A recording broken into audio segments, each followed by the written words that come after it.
నిజంగానే కక్ష సాధింపు చర్యలకు పాల్పడే ఆలోచననే ఈ రాష్ట్ర ప్రభుత్వానికి ఉంటే ఈరోజు అక్కడ కూర్చొని అక్కడ నించొని నోటికొచ్చింది మాట్లాడే అవకాశం ఉండకపోతుండే.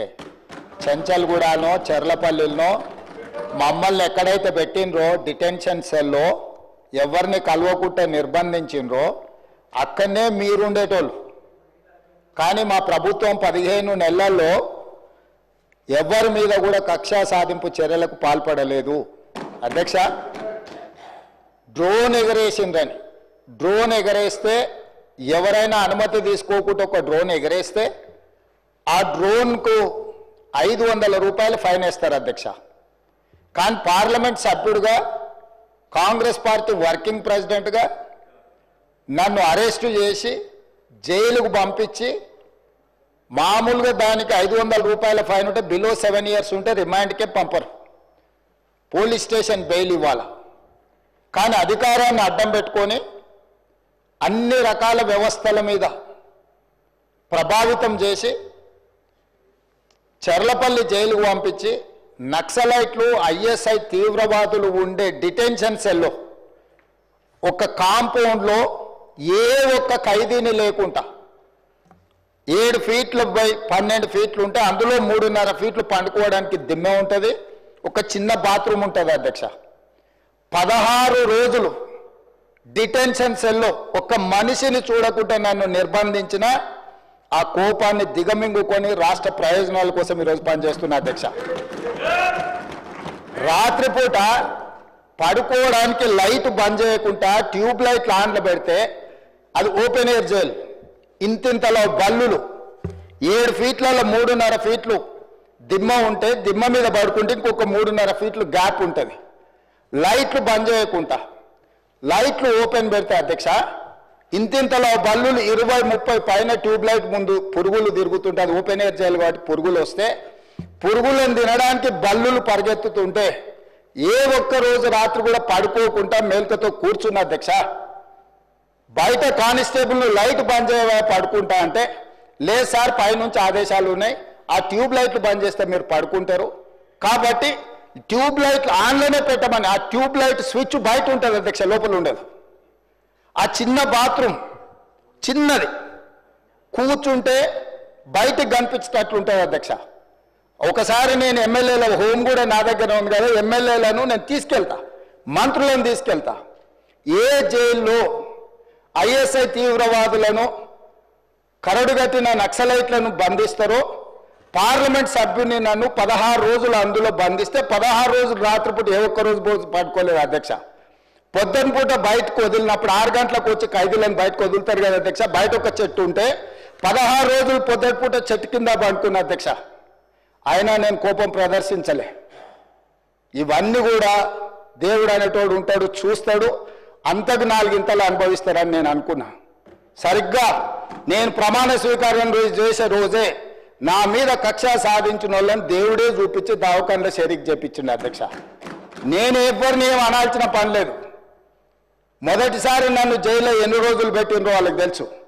నా బిడ్డ లగ్గం ఉంటే కూడా లగ్గానికి ఇంటరిం బెయిల్ 2 గంటలు పోయి లగ్గం చూడడానికి కూడా అభ్యంతరం పెట్టి ఢిల్లీ నుంచి న్యాయవాదులను తీసుకొచ్చి ఇక్కడ వాదించి ఆయన బిడ్డ లగ్గపత్రిక రాసుకోవడానికి కూడా వెళ్ళడానికి వీల్లేదు అని చెప్పి కోర్టులో వాదించిన వాదనలు అక్కడ ఉన్నాయి అధ్యక్ష.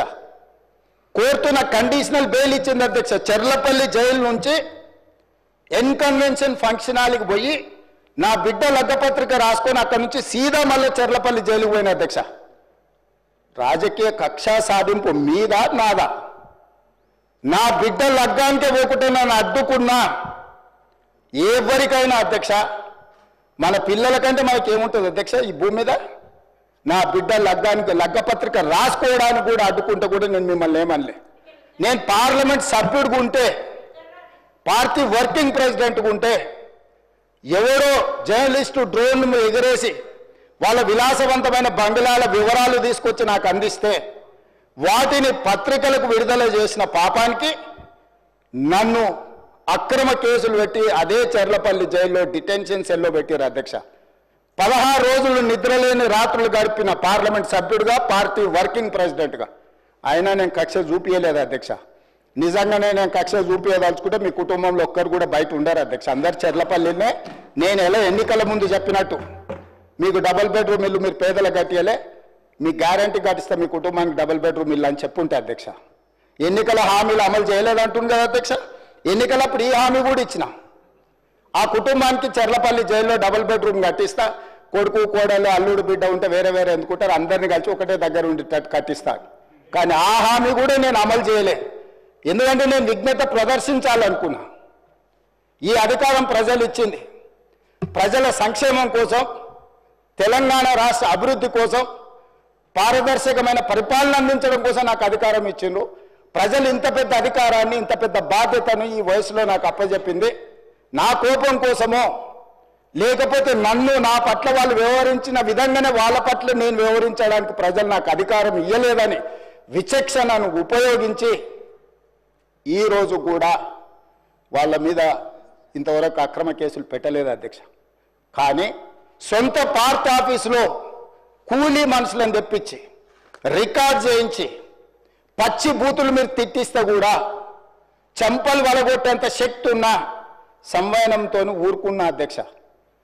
ఎవరైనా బజార్లో ఏదైనా మాట్లాడితే మాట్లాడిన దాన్ని కూడా సెన్సర్ చేస్తాం. బూతులు మాట్లాడినప్పుడు ఒక బీప్ పెడతాం అధ్యక్ష, టెలికాస్ట్ చేయొద్దని. కూలీ పైసలు ఇచ్చి కిరాయి మనుషులను పెట్టించి మీరు పచ్చి బూతులు మాట్లాడిచ్చినా నేను ఏమాత్రం కూడా కక్ష సాధింపు చర్యలకు పాల్పడలేదు అధ్యక్ష. కాబట్టి ఈరోజు మేమేదో కక్షా చర్యలకు పాల్పడుతున్నట్టు, మేము కక్షా చర్యలకే పాల్పడితే ముఖ్యమంత్రికి ఉన్న విశేషమైన అధికారాలతో మీరు ఒక్కరైనా బయట ఉండేటోళ్ళ. ఈరోజు తెలంగాణ సమాజం అన్నిటిని గమనిస్తుంది. ఎక్కడికి వెళ్ళానని అడుగుతున్నా, ఇంకెన్ని రోజులు బయట వదిలేస్తావని తీసి లోపలే. అసలు నువ్వు లోపలేస్తావనే కదా నీకు ముఖ్యమంత్రి పదవి చేసింది, నువ్వెందుకు ఇట్లా సమయం పాటిస్తున్నావు లోపలేయమంటే కూడా నేను ఏ రోజు కూడా అటువైపు పోయలేదు అధ్యక్ష. అదేవిధంగా ధనిక రాష్ట్రం, మేము హామీలను అమలు చేసినాం. ఇక మేము సత్యహరిచంద్రుడు కూడా మమ్మల్ని చూసే నేర్చుకోవాలి, ఆయన కూడా మళ్ళీ ఆదర్శంగా తీసుకోవాలి.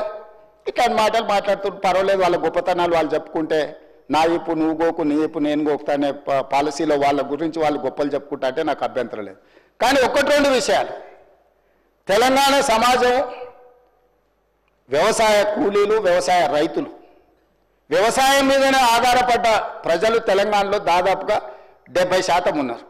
2014 ఎన్నికలలో ఘనత వహించిన చంద్రశేఖరరావు గారు రైతులకు ఇచ్చిన హామీ ₹1,00,000 రుణమాఫీ చేస్తా అని అధ్యక్ష. ఎన్నికలయ్యి అధికారంలోకి వచ్చిన తర్వాత ఏకదాటిగా ₹1,00,000 మేము రుణమాఫీ చెయ్యము, 4 విడతలుగా చేస్తామన్నారు అధ్యక్ష. ప్రతి సంవత్సరం మేము 25,000 4 విడతలే చేస్తామన్నారు.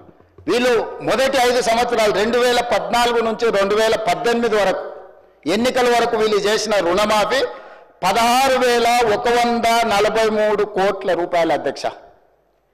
ఇందులో 4 విడతలుగా వీళ్ళు రుణమాఫీ చేసినందుకు, 4 సంవత్సరాలు వాయిదాల మీద చేసినందుకు దాదాపుగా మిత్తి కింద ₹2,630 కోట్ల పోయింది అధ్యక్ష. నికరంగా మిగిలింది వీళ్ళు చేసింది మొదటి 5 సంవత్సరాలలో ₹13,514 కోట్ల అధ్యక్ష. మొదటి విడత 5 సంవత్సరాలు కలిపి వారు చేసిన రుణమాఫీ. రెండవ విడత మళ్ళీ చెప్పింది అధ్యక్ష, మొదటిసారి చేయలేకపోయినాం, రెండవసారి గ్యారెంటీగా చేస్తాం, ఈసారి మమ్మల్ని నమ్మండి అన్నారు. సరే, ప్రజలు తెలంగాణ వాళ్ళు మంచోళ్ళు, మొదటిసారి పాపం కొత్తగా వచ్చిన రాష్ట్రం ఇప్పుడిప్పుడే సంసారం మొదలు పెట్టారు, రెండోసారి అయినా ఇచ్చిన మాట నిలబెట్టుకుంటారు కదా, మొదటిసారి చేసిన తప్పు చేయరని ప్రజలు రెండోసారి కూడా వాళ్ళని కనుకరించారు, వాళ్ళకి అధికారం ఇచ్చింది అధ్యక్ష. రెండోసారి ఏం చేసింది అధ్యక్ష, మొదటిసారి అయినా 4 సంవత్సరాలు ప్రతి సంవత్సరం కొంత 4 సంవత్సరాలు ఇచ్చింది అధ్యక్ష. రెండవసారి 4 సంవత్సరాలు ₹1 ఇవ్వాలి అధ్యక్ష. ఆఖరి సంవత్సరంలో వాళ్ళు చేసిన రుణమాఫీ ఎంత అంటే 21,35,557 మంది రైతులు అధ్యక్ష. రైతుల నెంబర్ మళ్ళొకసారి వినండి అధ్యక్ష, 21,35,557 మంది రైతు కుటుంబాలకు